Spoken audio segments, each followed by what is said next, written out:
kababayan. Wala naman tayong naging problema since the 1987 Constitution pagdating sa mga witness. So simple lang sa lahat ng ating kababayan, let them testify. Sir, hindi daw pa mapasukin yung resource person, sir? Bakit nga hindi? Kayo ang nasa media. Martial law ba tayo ngayon? Bawal ba magkaroon ng guest? So kung hindi nila i-recognize ang Blue Ribbon Committee, bawal kami magkabisita dito. Ang may control ng Senate premises is the Senate President. That is in the rules.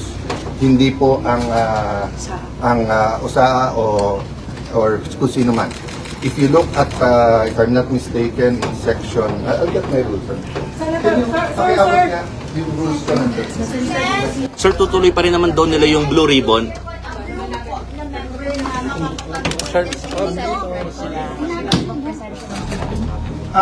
We will have our staff.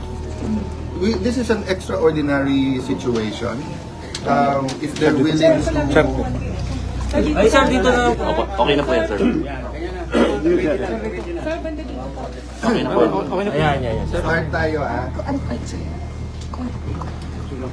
The Senate shall elect in the manner provided, herein provided, a President, President pro tempore, Secretary, Sergeant of Arms. These officers shall take their oath, okay? The officers shall be elected by the majority vote of all its members. Okay?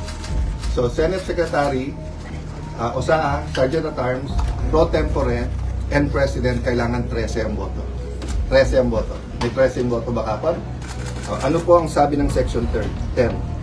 The term of office of the President, at sa ngayon po ako yon, the President pro tempore, na sa ngayon si Senator Loren Legarda yon, the Secretary and the Sergeant of Arms shall begin upon their election and shall end when their successors shall have been elected.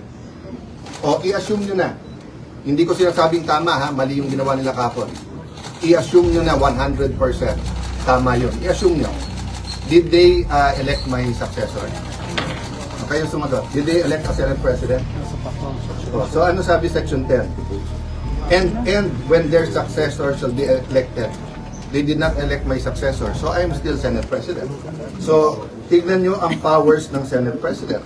Kasama doon yung pag-manage ng premises ng Senado. So kung sino man ang hindi susunod sa amin dito na papasukin is going against the rules of the Senate and the Constitution of the Philippines. Ganun lang kasimple. Sir, nasaan na yung 18? Nasaan na po yung 18? Pumapasok mo sa baba pero pinipigilan. Aha. So anong gagawin po ninyo? Sinusundo ni Senator Pia. Baka gusto yung sundan doon. Opo. Nandun siya As ngayon. we speak. As we speak. Nandun siya. Go to the lobby if you want to see. Thank you, sir. So, ito, Sir, thank you. Update namin kayo mamaya. Baka gusto yung tignan yung 18. Nandun siya.